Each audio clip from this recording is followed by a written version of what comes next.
Okay, so I know that all of you probably want to know, what is South Africa like? South Africa is a little bit of Africa, but then a little bit of the United States as well. It's a strange mixture.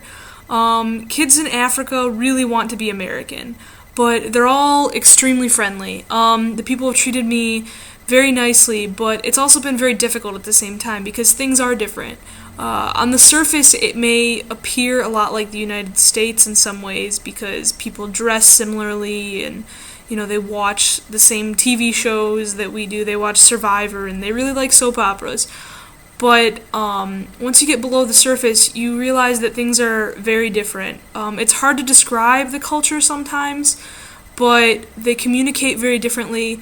Sometimes I feel like the way that they communicate is very like a child, practically. If they get mad at you, they give you the silent treatment or something like that. And so it makes it very difficult, especially since we all have to live together and work together.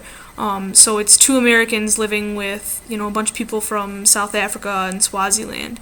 So it makes it very difficult because we've all been raised different ways. But the culture of South Africa is probably the hardest to describe because it's so diverse. South Africa is a very diverse country. It's a mixture of many different cultures. But it's different from the United States because the cultures didn't really integrate the way that they did in the U.S. So for example, there are 11 official languages in South Africa. And people speak maybe a couple of those languages. So someone asked about, whether I've learned the languages. Well, it's hard to learn just one language because the kids that we work with speak 4, 5, 6 different languages. The ones that I'm most exposed to, we do all of our work in English for the most part. But we also have the younger kids, when they come, they don't speak English as well. So I've been exposed to Afrikaans speakers. I don't really know any Afrikaans because usually the Afrikaans kids are very good at speaking English. But I've also been exposed to Zulu.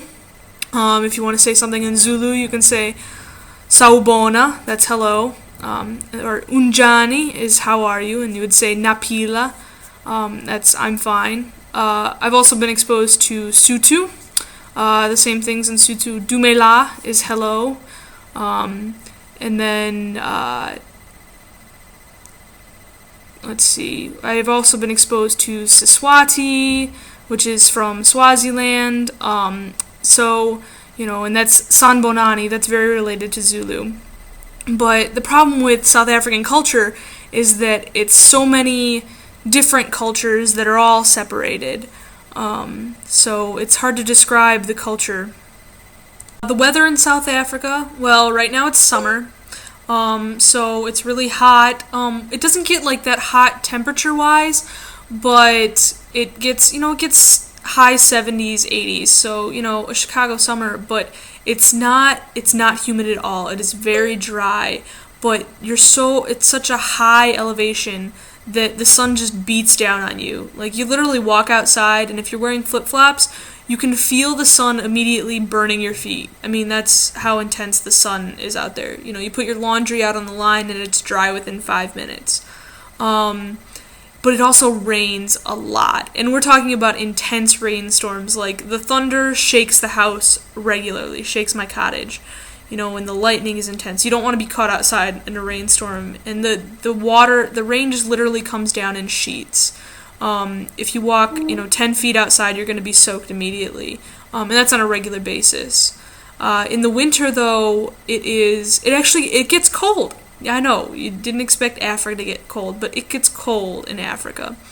Not usually below freezing. It only snows here on very, very rare occasions. We're about the same distance from the equator as, like, Miami is. But it actually gets a lot colder than it does in Miami because we're in some mountains, and so in the winter, it's extremely cold. When I first got here, it was cold, and we have no insulation in our cottage and no heating. And so it's not as cold as it is in Chicago, but you're constantly cold. You don't walk into a warm, heated house or a warm, heated car. You're just constantly cold, and so it just constantly eats at you. So I'd say that's one of the really difficult parts about working where I am as well. So somebody asked how long it took me to get down here. I traveled for, probably about 30 hours to get down here. I flew from Chicago to Washington, D.C., and then from Washington, D.C., I had an 18-hour flight on one plane from Washington, D.C. to Johannesburg, South Africa. It was honestly the longest that I've ever spent on one plane, and I never want to do that again. I think that one of the biggest injustices that I see working in South Africa is not just the racism, but the way that the media is influencing these kids. Part of the reason that the AIDS pandemic is so big is that the media is telling kids in both the United States and in South Africa that you need to have sex, you need to sleep around, you need to get experience, you need to have fun.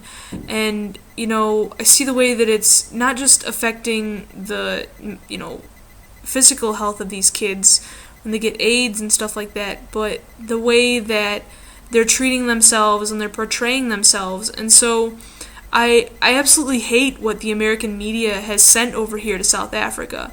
And so part of the way that I try to overcome that injustice is by talking with these kids, by showing them that what happens in the United States is not, they think that in the U.S. that everybody is just going around and sleeping with everybody and doing this, and, and so talking about, there are people in the United States who don't do that kind of stuff. What is on the media isn't exactly how the U.S. is, and talking about the messages that they hear in the music that they're listening to. And so, sometimes I feel bad to be an American because I know that it's my country that's sending this message over here, and that's really making the AIDS pandemic even worse because these kids think that this is what it's like in America, and they want to be Americans. They're always like, oh, take me to America with you, or, oh, America's so great, and, America's like this, because they've seen all the movies, they've watched all the music videos, they know more about American celebrities than I do, and so, the American culture is really an injustice almost that's being given to these kids, because it's really hurting them so much and teaching them so many things that just aren't true and aren't good.